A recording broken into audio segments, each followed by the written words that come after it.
She's like, okay, we're going to stand up and carry on the interview. And he grabs the water bottle and he goes, oh, oh, And 5 minutes before the summer holidays start, and I must have been about this high. Yeah. And the rad was up there, one of these old Victorian ones, and it came off the wall for no reason and just flattened me completely flat underneath it. And I can still remember John Evans, who had the chair next to me.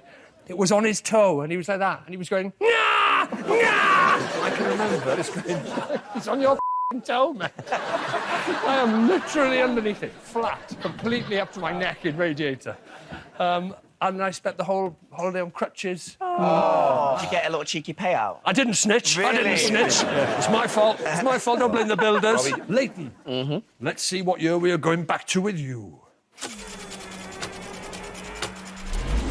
Very recent history. 2012. 2012. 2012. Yeah, 2012. Obama celebrates his second term.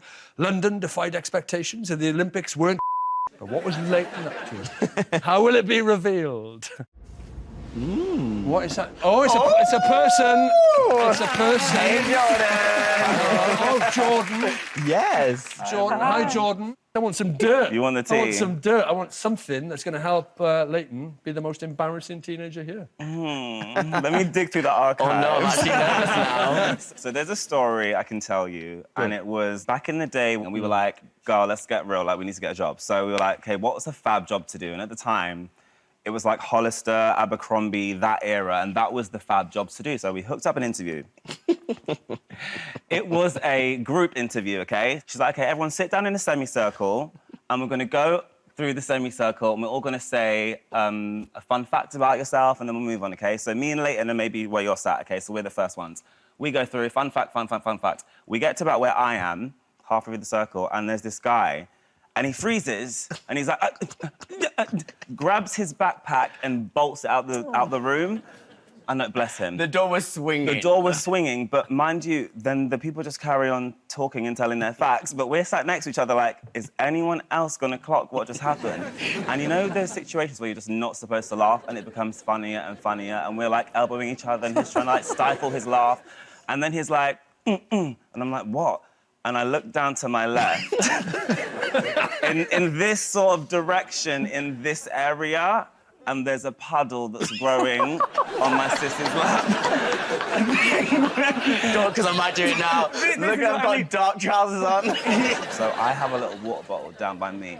So she's like, okay, we're going to stand up and carry on the interview. And he grabs the water bottle and he goes, oh, and he picks me up as if he's like accidentally, I don't know, spilled this water all over himself. And go. Think quick. Luckily, you stayed hydrated from day one. Yeah. Ahead of the game, and yet I was just like, oh my God, he looks like a my pants.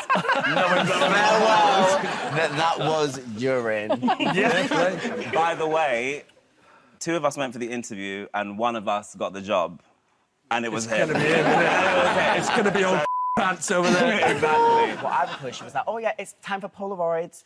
And Oh, I was yes. like, what, Polaroids? Because you had to look cute to get the job type thing, didn't you? Yeah. Sorry, sis. Speaking as an older man, have you ever got this looked at? This is not now. It was, I had a era, I don't know why. I just couldn't control my bladder. I'm not proud of being a pants. You've done very well, Jordan. Yeah. We finally embarrassed him. Listen, thanks very much, Jordan, everyone. Thank you very much. We'll talk later. Or not. Leighton, Oh my God. what have you got to say for yourself? I'm sweating now because I don't want people to think that I'm some animal. But yeah, I did have my moments, and I'm not proud of them. Susie, let's have a look what year we are going back to with you.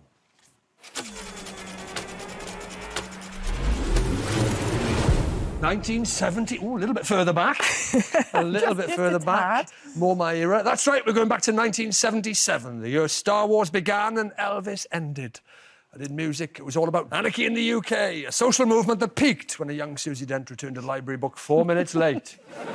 But what has Susie kept from us, and how will it be revealed? OK, let's have a look. It is, yeah, it's a bowl of strawberries and cream.